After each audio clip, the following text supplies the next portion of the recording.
Okay, my last video cut off. I'm hoping I can stitch these together, but if not, that one's either a standalone with a cutoff, or you're seeing this at the end of that video. I'm not sure. I don't have a good editing program, so this might be a standalone and the other one might just be a video that cut off at the end. But I wanted to show you, this was going to be part of the same video. Now this one has some damage that cannot be saved. Once it turns blue, that is really bad. So I've got to cut this over a bag and throw those immediately away, those bad pieces. So I'm going to cut well outside of the bad area. I don't want any of that bad area mixed into my good jewelry. So I'm going to move this. I can pick through this and see if there's anything good to save, but you cannot save this stuff that's blue. It's just almost impossible. But I can go through and pick out the good stuff. But all the blue stuff has to go immediately in the garbage, including any of the beads. So that's why I cut it on this bag, so I could throw it away immediately. I cut a bigger swath than I needed to, just to make sure none of the bad stuff got mixed in. Yeah, you can see how rotten it ruins the jewelry. And I will probably still keep these separate from my other jewelry, just because they've been exposed to this. You can see it's blue. Some of these are really bad. If it has any of the blue on it, I will not save it. If it looks okay, I will. Like I said, I cut way around it, so some of this is probably good. But like I said, because this whole section was nasty, that one's got blue on it. I cannot save that. Okay. I cannot risk this ruining the good pieces. So I have to be very careful, and I'll double check all of these. And a lot of this stuff is just going to be tossed. I think this one's okay. I'll toss all of this, and then the rest of it should be fine. And these are cute little pieces that I will keep bagged, just in case they've been infected with whatever caused the blue on the rest of it. I don't want it getting into my jewelry. So these will be bagged when I store them away, just to make sure. And these can be used for all kinds of things. Of course, the gold beads can be used as beads, clearly. You can reuse them the way they were used, as a bracelet spacer. I could put 2 threads on them. You can put jump rings on them and use them for earrings. They're very high quality, very nice. But these are all going to get put in a bag and kept separate no matter where I store them. I don't want to take any chances on them ruining anything. Now this is a super, and in fact I'm going to put some hand gel on my hands. Hold on. Sorry about that. I just don't want to contaminate anything else. You have to be super careful once the stuff goes blue like that. I think my table will be okay because I emptied it off on here, on the bag. But anyway, this one's another one. It's got some beautiful pieces. It's loose. So you can see as a bracelet, it's not sellable. So what I'm going to do is, this is not wire, it's a nylon, like fishing line. And so I won't reuse this. It's old and it's not a favorable type of clasp, so that can be tossed. But I will save all these little shell beads. They're really pretty. They are like a rice bead. You can see they're shaped like rice, and they're very pretty. Kind of a seashell material, or pearl, a mother of pearl maybe. I'm not exactly sure, but they got some pink and some white. Just gorgeous. So those will be saved. And then all these little silver beads I think are worth hanging on to. They're a nice size. And I like those, so I'll put those aside as well. And then the next piece I have is this one. And these are one of my favorite type to take apart because they got so many interesting and beautiful beads on them. And again, this is just nylon, so I can just, this has a nice lobster claw that I will save. Whoops. And I think this was Claire's or something like that. What was this? It was Leah Sophia, but it wasn't worth anything. I look up all this jewelry, and some pieces are just not worth reselling. We take and cut this off. There. I don't need the Leah Sophia tag on there, so I'll cut that off. I'll just cut right into the thing there, and I can pull that Leah Sophia tag off, and then I can reuse the nice copper lobster claw that I do have quite a bit of copper. And then I just take and pull this off, and then I'll do the same on this end. I'll cut off the clasp just right here in the, cut that off right there. Maybe sometimes you have to cut both sides. I'll do that, or I'll cut a chunk. And then the chain comes off. And then what I'll do sometimes is I'll hook the chain to the lobster claw if I want to use them together. And I've got a lot of lobster claw, a lot of copper chain and head wire, head pins and stuff, so that'll be nice. I'll be able to use that.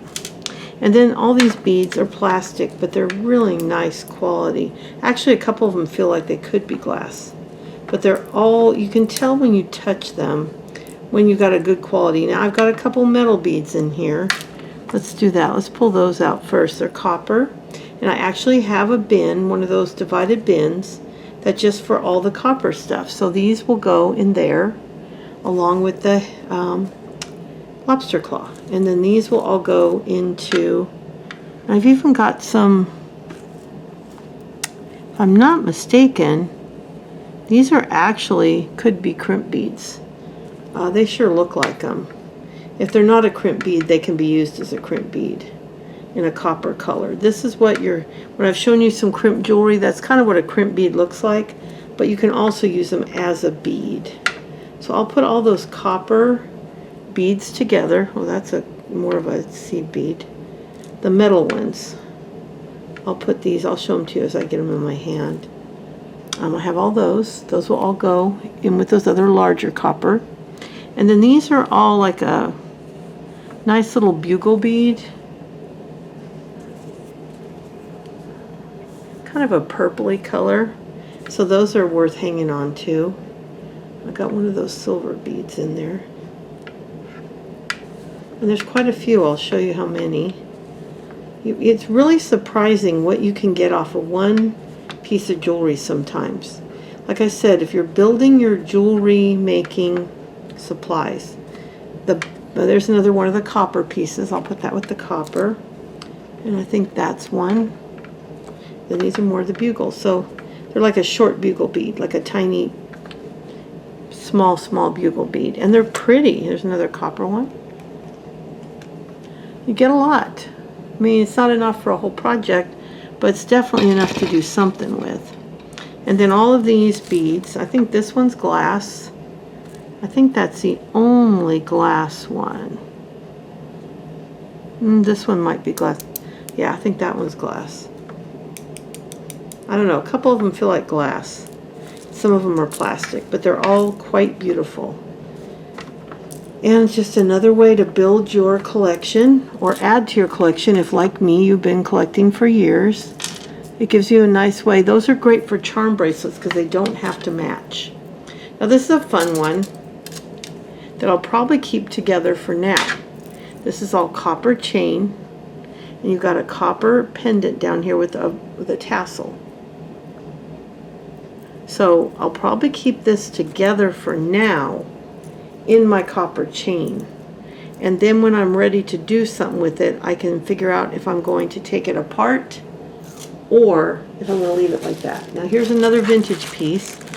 These are some of my favorite to take apart because they have so many beautiful elements. But they're not desirable at all.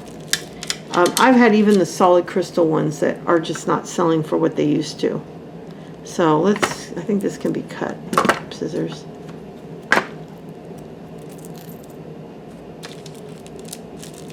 And these are all in blue, and they've got some gorgeous beads on it. I'll show you the ones I really want. And I'll hang on to these. These are the ones I want. They're glass. You can feel by the cold. If you're wondering how you tell when you're in a cold room and you start pulling a piece apart, you will notice that some of them will be cold to the touch, some will not. That's glass. These are glass, where you can tell what's plastic. And so I wanted these glass iridescent beads, but I also want some of the other stuff too. There's some great bead caps, because I still do use gold for a lot of stuff. And so there's a lot here that I might keep. They're really cool pieces. The necklace itself is not that great, but the pieces are wonderful. I'm getting all these clears. Let me see how many are on here. And you'll find if you take apart one of these, you get a good amount of the vintage the vintage beads that you might really want. Yeah, so that's quite a few of them from that one necklace. Now, depends on what you pay for the necklace. If you pay too much, it's not worth it. Now, some of these beads are very different. I might keep those. Those are kind of interesting. They kind of foil look to them. Do you see that? These, I'm not fond of. They're cheap plastic. So I'll put those to the side. But I want these, and there's a few more. And I'll keep all the bead caps. There's some little ones too. But most of these are the cheap, not even faux pearls. They're just cheap plastic kind of crap. I mean, don't get me wrong. Somebody can use them for something, because there's always a use for everything. And some of these aren't bad, like these little blue ones. Those are pretty as pearls. I might keep a few of those. Those are actually quite pretty. So I'll keep a bunch of those. I'm going to keep whatever I want because I paid for these. I paid a lot of money for some of this jewelry. And so whatever I can get back in supplies, I'm really thrilled to do. And then I'm happy to pass on some of the stuff to the thrift store that we love so much, and help them out and give them a little boost. I've got bags and bags. I'm probably giving them over 1,000 pieces of jewelry. I've got 2 full grocery bags over there full of jewelry for them. And then I've got some of the size that's a size smaller than a normal grocery bag. Like it's not quite half a little more than half a bag. That I've already given them 4 of those, and I've got 3 or 4 more over there. And so I don't feel guilty for wanting to keep some stuff because I paid for this, but I'm very happy to share with them and give them some stuff they can sell. But if there's stuff I can use, and let me tell you this, I will be downsizing more as I go. So there's these bead caps, and these which I love. They have like the spiky look to them. So I'll keep all the bead caps. And then here's another. That one's not worth saving. I think that one's got some peeling on it. Yeah. So we'll toss that bead. I don't give anybody junk. If it's not quality enough for me, some stuff I'm giving away just because I have too much of it, not because it's garbage. If it's garbage, total garbage, I won't even give it away. I'll throw it away. But those aren't garbage. They're cheap beads, but sometimes people want that for kids to play with, or they might paint them or do something with them. So if it's not garbage, just not as high a quality, I will still put it in the, and I'll show you those beads close up here in a minute. These are all the bead caps I'm keeping. There's quite a few off of this one necklace. Look at that. It's a lot. I'll put these over here. up here. Here we go. And I've got all these little silver. They match the other ones that I kept over here. They actually are the same size as the other silvers I kept, so I'll put them with those. And when I go through my stuff, here's the deal. When I go through my stuff to put the stuff away, if I find I already have too many of those, I'll donate the ones that I was going to put in. But these are the ones that I'm saying they're cheaper. You can see they have like a satin look to them, but you can see a little seam, but they're not crap. Somebody might really love them. So I will put them in the craft jewelry for this shirt, this mission, or they're not a mission. They're a craft store. I mean, a thrift store that helps with mission work and clinics and food and helping people. And that's why we like to support them. That makes us very happy to donate to them. And they're our favorite store to buy from as well. So there's those. We are at 16 minutes, so I'm going to let you go. Like I said, it's the first video is probably just going to be chopped off where it chopped off because I don't have a good editing program. I'll just have to find a way to let you know at the beginning of that video. But you will have already seen that because it's before this one. But anyway, I'll be back with another one. I've got lots more to go through. This is just a drop in the bucket so far. I'll be back soon. Bye.